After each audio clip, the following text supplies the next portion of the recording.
আমার চ্যানেলে তোমাদের সবাইকে স্বাগত জানাই। আমি দীপা। সকাল সকাল আজকে চলে আসলাম নতুন একটা ব্লগের সাথে। সকাল মানে একদমই সকাল, এখনো 6টা বাজেনি, এখন বাজে 5:30। তো 5:30 থেকে আজকের ব্লগটা শুরু করে দিলাম।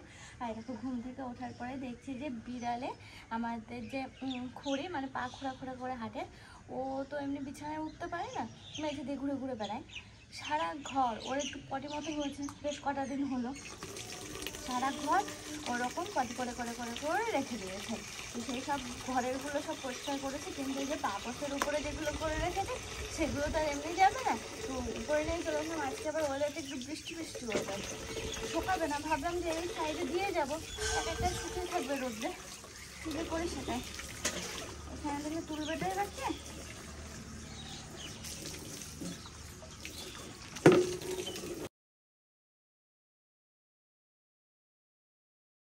চলো, হ্যাঁ যা হবে হোক। আর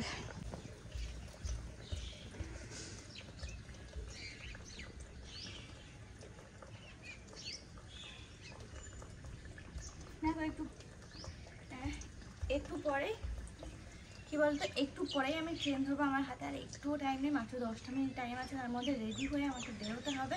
এখন ব্রাশ করে নিই, টুকিটাকি এটা সেটা করতে করতে অনেকক্ষণ টাইম লাগে। আমাদের ঘরগুলো মুছলাম, তারপরে হচ্ছে ঝাড়টা দিলাম, এই যে এই করতে আসলাম, এই করতে করতে করতে টাইম কোথায় দিয়ে ওধাও হয়ে গেল নিজেই টের পেলাম না। তো চলো, হ্যাঁ আর সময় নেই, এখন যাই, গিয়ে রেডি হয়ে নিই ঝটপট।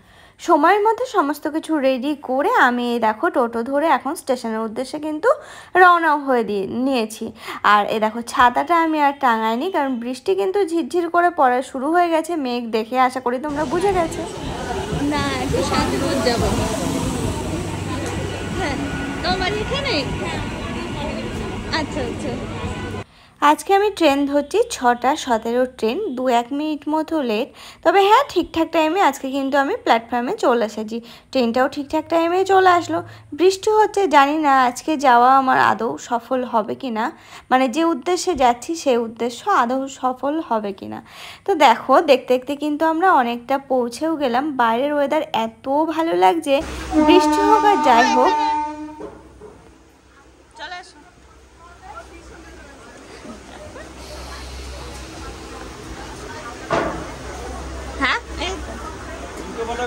না হবে আর একদিন যাবি, বৃষ্টি বাদলা তো। না না, ও তো পুরো সেডের নিচে ঘরে।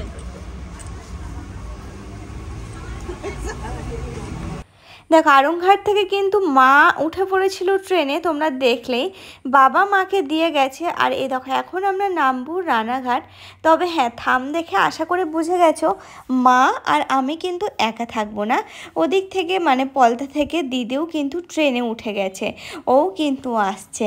তো কী বলো তো, সামনেই যেহেতু পুজো, তো সে পূজার জন্য কেনাকাটি অলরেডি কিন্তু শুরু করেই দিয়েছি। দেখলে করে দিয়েছি বলতে আমি এখনও সেরকমভাবে করিনি। মাঝে একদিন কলকাতা গিয়েছিলাম, মায়েদের জিনিস যেগুলো সেগুলো মোটামুটি আমি কিনে দিয়েছি। মানে ওই বাড়ির দেওয়ার মতো যে সমস্ত জিনিসগুলো সেগুলো মোটামুটি আমি কিনে দিয়ে দিয়েছি। মানে আমার একটা দায়িত্ব কিন্তু আমি মুক্ত হয়ে গেছি। আর এই দেখো এখন আমি রানাঘাটে নামতে না নামতে কিন্তু বৃষ্টি ঝমঝম করে পড়া শুরু হলো। অনেকক্ষণ 2 নম্বর প্ল্যাটফর্মে বসে থেকে তারপরে এখন আমরা 1 নম্বর প্ল্যাটফর্মের দিকে আসলাম।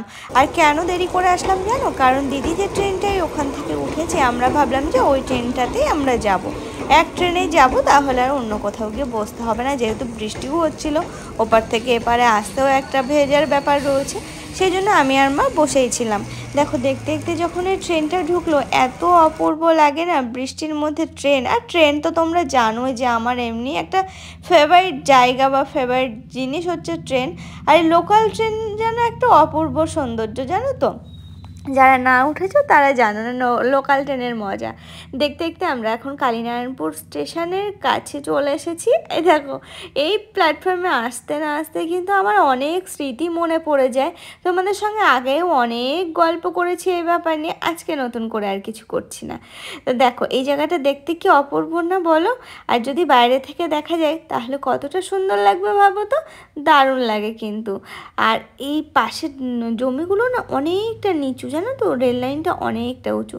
যাই হোক, ওই সমস্ত কথা বাদ দিলাম। আর এই জায়গাটা দেখো, দেখে কিন্তু তোমরা ভাববে যে সাইড দিয়ে নদী বয়ে গেছে, আসলে না গো, ওগুলো নদী না, চাষের জমি, জলে ওই রকম থই থই অবস্থা।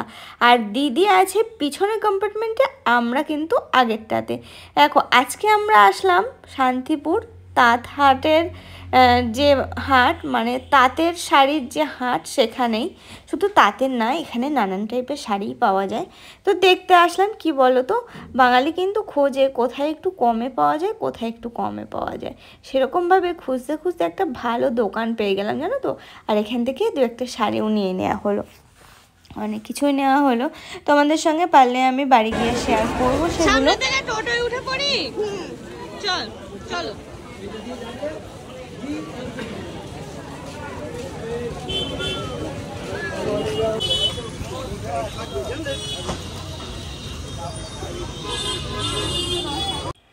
আর দেখো, বিশেষ করে আজকের দিনে আমার মা দিদির সাথে আসার উদ্দেশ্য কি জানো? আমি এই জায়গাটা মোটামুটি ভালোভাবে চিনি, মার দিদি কিন্তু অতটা চেনে না। আর কোন দোকানে কেমন শাড়ি পাওয়া যায় না যায় মোটামুটি আমার এতবারে ঘুরে ঘুরে ফিরে জানা হয়ে গেছে। সেই জন্য আর কি ওদের সাথে আসা। তো দেখো, সবাই মিলে একটু টাইম কাটানো বেশ ভালোই কেটে গেল। তবে হ্যাঁ, বৌদি বেচারা বাড়িতে একা একা রয়েছে। এখন আর কি করবে, বৌদি তো আর কোথাও আসতেই পারছে না এখন। নয়তো এইসব জায়গায় তো আমি বৌদি আসি বেশিরভাগ সময়। কি করা যাবে বলো? আর হলো না। দেখতে দেখতে কিন্তু আমরা একটু খাওয়া দাওয়া করে নিয়েছিলাম জানো তো, খিদে পেয়ে গেছিলো তো। খেয়ে নিয়েছি ভাত, খেয়েটে এখন প্ল্যাটফর্মের উপরে, মানে শান্তিপুর প্ল্যাটফর্মে। আর সমস্ত কিছু একসাথে যেহেতু নেওয়া হয়েছে, তো সেইগুলোই আর কি ওই সব ঠিকঠাক করা হচ্ছে, যার যেটা সেটা নেওয়ার জন্য। তারপরে দেখো, আমার এখানে চলে আসলাম আমি একটু আমড়া মাখা নেওয়ার জন্য। আমার এত খেতে ইচ্ছা করছিল আমড়া মাখা, শুধু আজকে বলে না, বেশ কটা দিন ধরে। আমি সে হাজরাপুর থেকে খেয়ে গেছিলাম, মনে আছে তোমাদের? তারপর থেকে আমি মাঝদিয়ায় গিয়ে অর্পণকে শুধু বলে একটু আমড়া মাখা নিয়ে আসবে, ও আর না মাঝদিয়াতে পায় না। দেখো আজকে চোখের সামনে যে পেয়ে গেলাম, বলার সাথে সাথে মা দিদি সবাই রাজি হলো আমড়া মাখা খাওয়ার জন্য। ঝাল ঝাল করে মেখে এই দেখো এখন নিয়ে যাচ্ছি।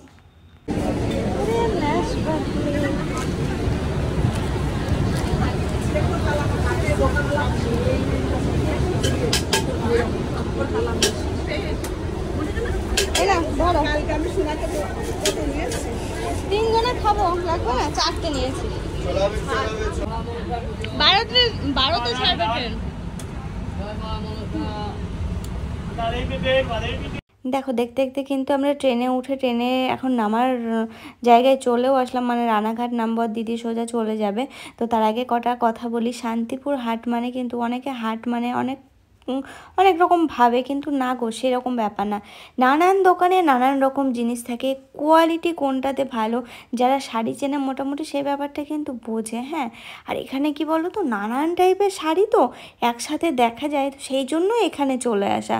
অনেক শাড়ি দেখা যায়, সেই কারণে আর কি। দাম কিন্তু অতটা ফ্যাক্ট নয় বা অতটা ম্যাটার করে না।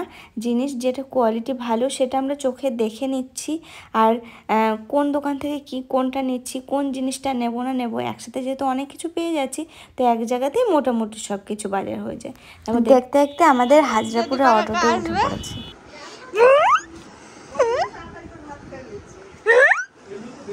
কে ভাত খাচ্ছে একা একা? এ মাম্মা, তুই একা একা খেতে পারিস? হ্যাঁ, এটা আমি কে দেবে এখন? তাহলে আমি তো দিতে পারবো। কি বানিয়েছে? তাই তো, ফুলফুল সাথে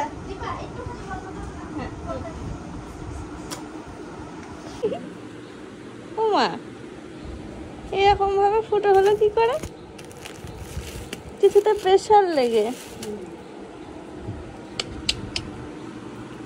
বাবা মা আজকে বাজার করে নিয়ে আসলো সারা বছরের শাড়ি, অনেক শাড়ি কিনে নিয়ে এসে। আর আমি তো মা আর দিদির সাথে গেছি, একটা কিচ্ছু কিনিনি আজকে, কিচ্ছু না। সত্যি সত্যি আজকে আমি পুরো গেছি মা আর দিদির সাথে, আমি কিচ্ছু কিনিনি, না না একটা কিচ্ছু কিনিনি। না, আমার কেন দরকার লাগেনি, সত্যিই লাগেনি। এখন আমি পুজোর বাজার শুরুই করিনি, যখন করবো তখন আবার কোনো একদিন কাউকে ডেকে নেবো যে চলো যাই একটু শপিং করে আসি এই আর কি। এখনো যেহেতু শুরু করিনি ওই জন্য আমি কিছু কিনিনি, কিচ্ছু কিনিনি, শুধু গেছি ওদের সাথে সাথ দেওয়ার জন্য আমার এসেছি। ঠিক আছে চলো, হ্যাঁ এই বাড়িতে আপাতত রয়েছি, তারপর দেখা যাক। আজকে জোরদার বৃষ্টি হোক সারা দিন রাত ধরে, যাতে একদম যাওয়ার কথাই না ওঠে। যা বাবা, ভাবলাম যে বৃষ্টিটা কমলো, এরকম বৃষ্টি কমার নাম এনে সেই সকাল থেকে আজকে বৃষ্টি একভাবে হয়ে যাচ্ছে। এখন আবার ঝিঝির ঝিঝির করে বৃষ্টিও শুরু হয়ে গেল। তো এই যে এই বাড়িতে এসেছি দেখলে, এসে পুরো স্নান টান করে ফ্রেশ হয়ে নিলাম। এখনও খাওয়া দাওয়া হয়নি, খাওয়া দাওয়া করবো না, খাওয়া দাওয়া করবো। আর এই যে উঠোনে তো আসতে বেশ ভালোই লাগে, বৃষ্টি হোক আর যাই হোক। দোপাটি গাছ এখানেও হলো না, বলো ওখানেও হলো না দোপাটি গাছ। দোপাটি গাছ দেখেছি পুরো সবুজ হয়ে আছে, সবুজ। চলো এই সমস্ত কিছু পরে দেখাচ্ছে। হ্যাঁ বৃষ্টি পড়ছে তো ঘরে যাই আপাতত, আবার পরে আসছে। এই এই পালাস না, পালাস না।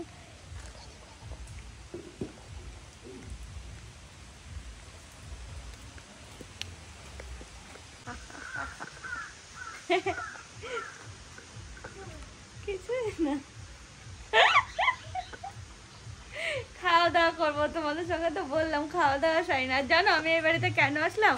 খাওয়ার জন্য আসলাম। আজকে হচ্ছে সানডে, এই বাড়িতে মাংস হচ্ছে, মা বললো চল চল চল, তো নেমেই পড়লাম। ও বাড়ি গিয়েও সেরকম কোনো কাজ নেই, ভাবলাম যে এক পাক দিয়ে যাই, তারপর আবার সন্ধ্যাবেলা না হয় বাড়ি চলে গেলেই হবে, সেই জন্যই আর কি চলে আসলাম টুই করে।